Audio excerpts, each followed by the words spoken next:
Hey everybody, we are teaching Tilt Brush, and this time we're going to go abstract. We're not going to make representational art this time. We're going to talk about this whole huge, vast subject, generally just known as, let's find the appropriate brush here, just generally known as abstract art. Now, abstract does not necessarily mean, I'm going to run out of the screen here, does not necessarily mean random, does not necessarily mean scribbles or anything like that, although they do count. We can do scribble therapy and just random, almost including performance art with the art, getting into the motion of it. That does count as abstract art, but this actually is a huge variety of different things. Some cases it could be a vast picture with lots of weird little details like Kandinsky or Miro. It could be just changes of color, trying to express music through color rather than through sound, like George Chaplin, or more even using flat colors and straight lines to get a point across, like Mondrian. These are all variations on what we would call abstract art, which is mostly just non-representational art.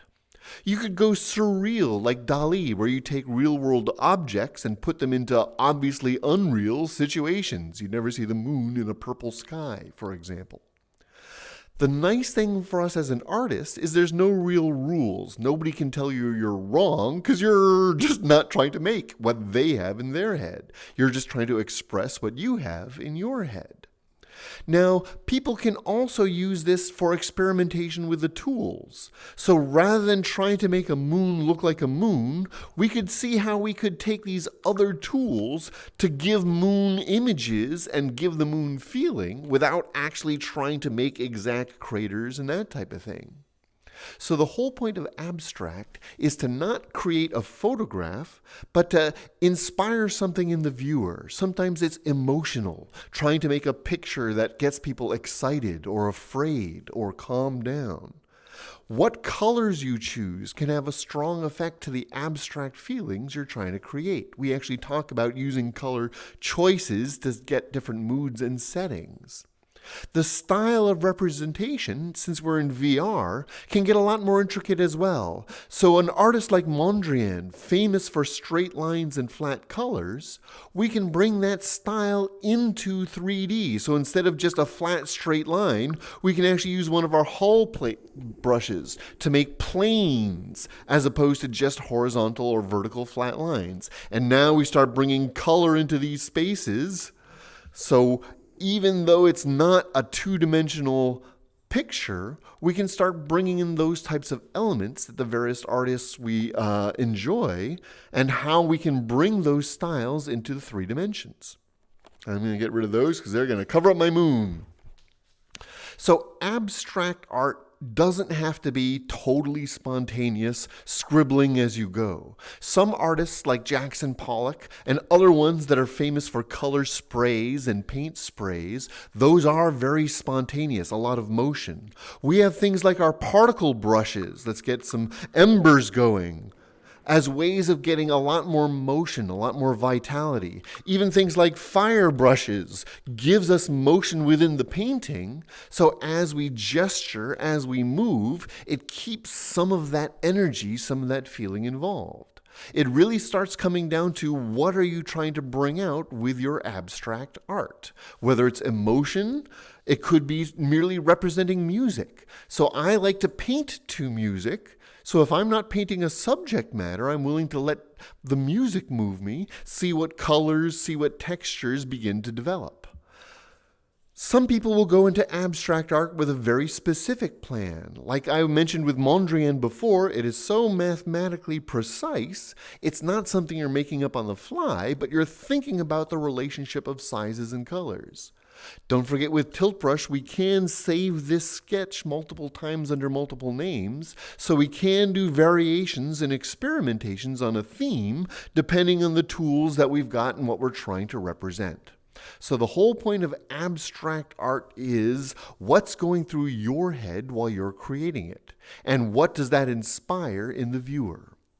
Please bear in mind you will almost never inspire the exact thing you're thinking of, because abstract is also very subjective. So I could paint something using colors and lights and objects and symbols that have meaning to me, but any other viewer may get other interpretations out of what they see.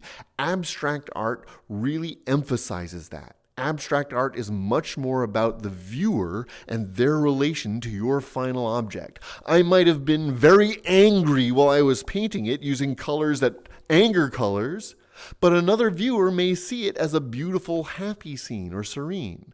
You as the artist can't control the viewer, and abstract art is entirely up to the viewer to what they get out of it. We can express ourselves as much and hope that they get that feeling, but the fact that we are not representing a specific object, something that everybody can look at and agree on the details, abstract art is all about the viewer. Whether it's beauty or anger or Bach's concertos or anything that you're trying to paint with, it could be performance art. I'm all about painting as I move, so that movement is what the painting is all about. And we can look at that movement from different angles just to see how that makes us feel and what we get out of it. I like to paint abstract when I don't have a specific image in mind, when I just want to express myself. I do representational art if I have a very clear image in my head that I'm trying to replicate. You can, if you prefer one style or another, stick to that yourself, but really feel free to try. Feel free to experiment. Use brushes you wouldn't normally experiment because you don't have to make it look a certain way. Even if you don't save these things, we have something called scribble therapy, which is all about expressing yourself to get whatever's pent up inside out. Even if you don't show it to other people, the act of getting this out of you physically and through images is going to be very helpful. We're going to do a whole separate episode on scribble therapy, especially because right now in the world the way it is, I think a lot of us could use it. Well, hopefully this gives you an idea on how you can make your art not geared towards the real world, but how you can do art for simple expression. This is just a quick episode. We're going to try to come back. We've been experimenting with a lot of our open source things, so we're hopefully going to be coming back soon with a lot of good information on how you can really take advantage of the new tools that are coming out.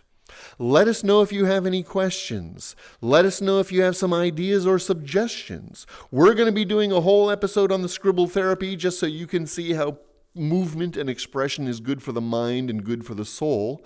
And we're going to be doing another follow-up on viewer questions. So get us out there and let us know in the comments what you think. I hope this is helpful and hopefully this is inspiration. Something tells me I'm not going to save this one, but it really was a lot of fun to paint. Have fun, everybody. I hope this helps. Enjoy Tilt Brush.